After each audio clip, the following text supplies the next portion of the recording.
Are you struggling to make those gains in the biceps? You're struggling to increase your strength, your chin-ups are weak, and you can't build size to fill out those sleeves? If that's you, stay tuned to what I have to offer you.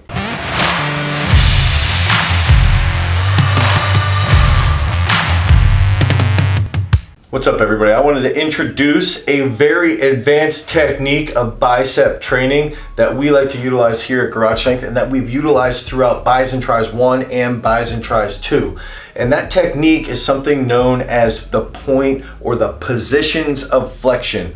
Okay, so the point of flexion is something that I've learned over the years from two different guys, Robert Kennedy and Steve Homan. Both of these guys used to write for Iron Mag back in the day, and I've gone through all their books over the years, and it's something that we've used quite a bit for a lot of our different athletes, but also for bodybuilders and powerlifters that are developing up over time so they can have a little bit stronger biceps, which is going to lead to a little bit healthier shoulders and a little bit more sturdy elbows so that they can handle the stress of their sports. So what exactly are the positions of flexion? If we can think about biceps in general, okay, we're going to go through three different positions, and we're going to start off with the mid-range position.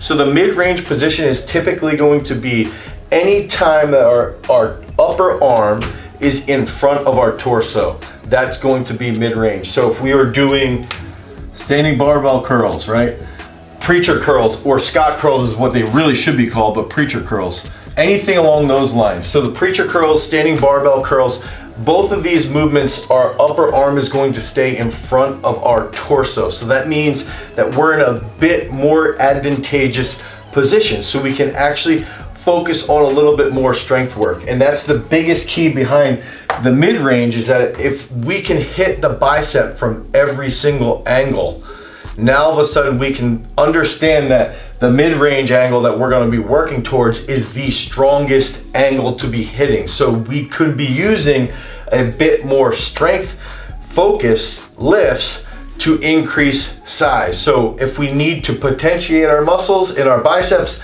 we understand that we need to hit standing barbell curls, standing dumbbell curls, or preacher curls. Now, the next position that we're going to be using would be the stretch position.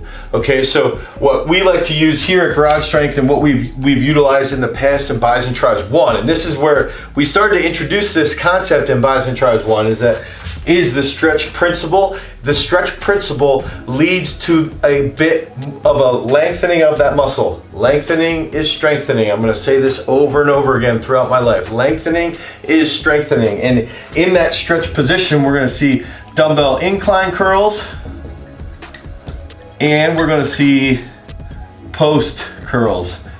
And post curls are something I wrote about specifically in Bize and Trize 1. And so what ends up happening in the stretched position is that the upper arm will actually be behind the torso. So because it's behind the torso, now it's going to be fully lengthened. And when you're doing these exercises, now we've got another angle that we're hitting. We're not just hitting that mid-range angle, we're hitting that stretched angle. And if you add in a little bit of a wrist extension here, now we're going to really start to feel a little bit of a stretch and a little bit of a pull through our biceps. And that is going to stimulate that myotatic reflex, okay? So when that myotatic reflex is woken up, now all of a sudden your muscle starts to contract a little bit more, and it's a little bit easier to recruit those high threshold motor units when utilizing dumbbell incline curls and even doing post curls. Okay, one of the reasons why I really like doing post curls is we do those when we're standing.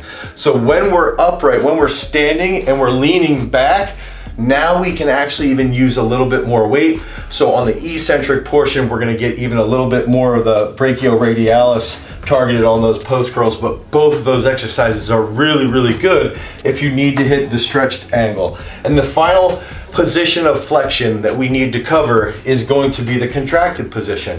Okay, so think about where the upper arm is going to be closest to our head. That's where we're going to get to that contracted position. Think of that classic Arnold Schwarzenegger pose where he's doing the double flex. That is a perfect example of a of a contracted position, of that different angle that we need to develop that peak and to develop that mind-muscle connection, to increase our proprioception with the bicep curls. And so we're gonna use, at garage strength, we typically will use 2, maybe 3.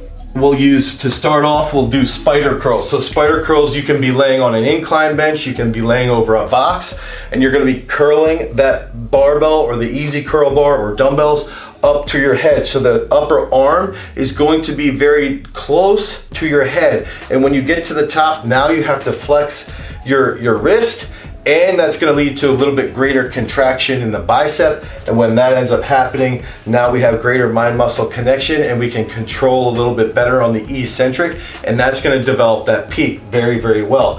When we hit the glute ham curl with the dumbbell head, this is one of my favorite exercises, and if you watched my top 3 bicep builders, that's one of them, because the glute ham dumbbell head curl is all focusing on contraction, and it's going to be developing that brachioradialis. And when we factor in some grip work into our programming, now we're going to have to recruit a little bit more from our prime movers, which is our biceps. So if we're looking to increase the peak, that's the exercise to utilize. And so what ends up happening is now we've hit this from every single angle. We've hit the biceps from 3 different angles: the mid-range, the stretched, and the contracted. And to develop a program, and this is what we've done in Bize and Trize 1 and 2, is we've sat there and said, okay, if we want to focus on our strength, let's hammer this first. We're gonna do standing barbell curls for a set of 5. That's gonna potentiate our nervous system. Okay, so maybe we do 1 set of 5 preacher curls or standing barbell curls with 145 pounds, and that's gonna wake our nervous system up. That's gonna get everything moving. We're gonna rest about 20 to 30 seconds. We're gonna head over to the post curls or the dumbbell incline curls. Well, now we're gonna rest and we're gonna get that wrist extension, that nice lengthening of the bicep. That's gonna further wake up our nervous system. It's gonna start to stretch and lengthen that bicep, which is going to lead to high threshold motor unit recruitment that was also stimulated from that mid-range. And now we're gonna start to fatigue those high threshold motor units. We need to remember that a fatigued muscle fiber is a trained muscle fiber. And we're gonna go through maybe around reps of 10 to 12 on the post curls of the dumbbell incline. And then we're gonna finish off with spider curls or the glute ham curl with the dumbbell head.